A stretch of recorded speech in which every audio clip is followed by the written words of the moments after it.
A snoring partner may be annoying, but in some cases it can be a symptom of a much larger issue. Sleep apnea is a serious problem, and here to help us understand it and offer ways to treat it is our tech contributor Becky Worley and Dr. Nisha Arora, director of the Comprehensive Center for Sleep Medicine at Mount Sinai School of Medicine. Thanks to both of you so much for being here.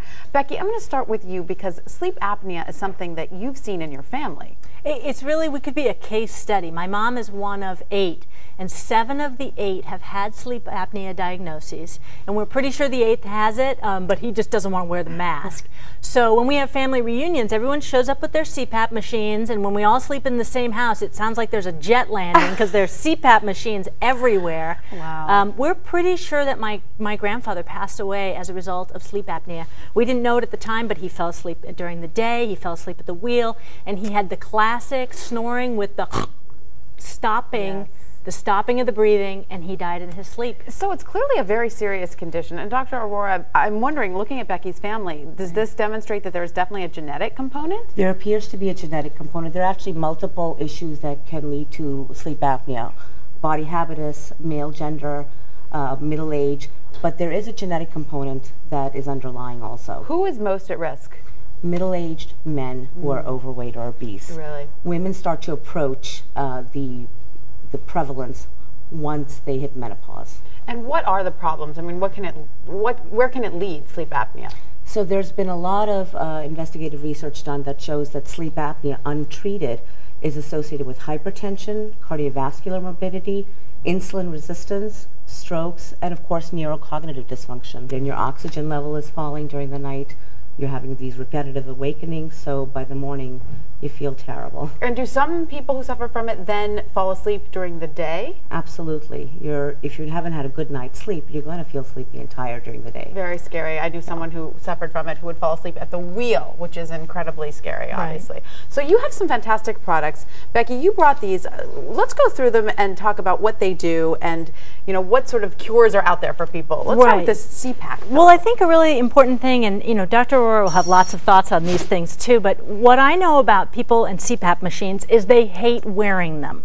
And so a lot of people who've been diagnosed, they don't want to wear this gear. Exactly. So a huge part of the gear element is getting devices that make wearing the CPAP mask more comfortable. So what we're talking about is at night, people with apnea sleep with this mask, and it pushes air, right? Yes. And that's a continuous, I just know it as it feels like a jet engine. It's a column of air that keeps the upper airway, so nose, mouth, starting at the nose, mouth, down to the vocal cords, keeps it open or patent during the night. So that doesn't close. Because the lack of that air is what wakes you up. Right. In the middle of the night. Oh, okay. Gotcha. So one of the problems with wearing this mask is if you're a side sleeper, it can push against your face. So this is from Contour. This is their CPAP pillow, and what it has is a space here. So that let's say you're sleeping here, here's your head, and as you sleep, there's a concave space for the CPAP machine to fit into so that it doesn't put as much pressure on your face while you're sleeping.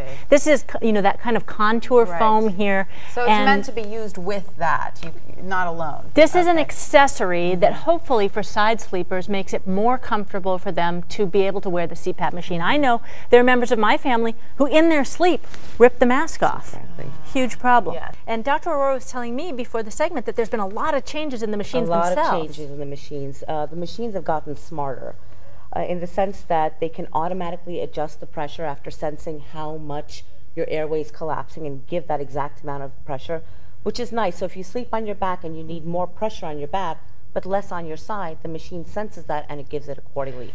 Doctor, does it go without saying that before anyone try any of these products, they should go to a doctor and have a sleep analysis done to figure out what's going on? Absolutely, because you cannot diagnose sleep apnea just by symptomatology alone. Right. You have to see the events. You need to be observed overnight. Exactly. All right. Okay, great. Now let's talk about these masks. These have been around for a while, right? They have, and one of the big complaints is that the straps can affect, they kind of dig in a little bit, or they just don't feel good. So this is Patacheek is the name of the company, and they have these really soft, snuggly fleece covers for all the straps. They come in all the different varietals, because some of these masks have multiple straps at mouth and at head points, depending on the severity of your apnea. I just wanted to bring out a couple of the masks that are new, the actual mask technology themselves.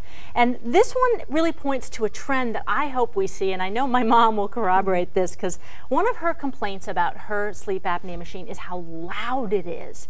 And it's really hard for the spouses too, because they have to listen to this continuous whirring. Now, this is from a company called Weinmann. It's a German company. It's not FDA approved yet, but this has reduced the decibel level of the CPAP machines by half. Oh, that's great. So much, much, much quieter. That's great. Hopefully this is a trend we'll see in the machines that are coming to the US. And then this is from Philips Respironics. What's neat about this mask is it has individual moving parts. So instead of being one hunk of plastic that sits on top of your face, all of these pieces move independently, and they are soft, soft silicone, so you can see that that kind of customization and individual movement would hopefully make it more comfortable and allow people who have been diagnosed with this to be consistent in their mask wearing. Now, how much of sleep apnea is just simply a problem of the position you're sleeping in? It can be positional only in some people. It can start off as just being positional, i.e. on your back, and then becoming progressively worse to all positions. And some people can be more severe in one position than the other position. So we do always test for people on their back, on their side. So is that what this helps with, positional apnea? Yes. Okay. This is the Zoma sleep positioning device. And so the way this works, it's intended to keep you on your side and off of your back. Okay. You know the nudge that the spouse always has to give? Get off your back. Well, instead, what the person who's got a snoring problem, they sleep with this thing on their back. So when they're on their side, no problem. But as soon as they try to flip onto their back, this pushing into the back of the bed, can't do it. All right. Look at all of these great products. Wow, fantastic. Thank you so much, Becky and Dr. Aurora, for all this great information. For more health and wellness news, be sure to visit the health page at abcnews.com.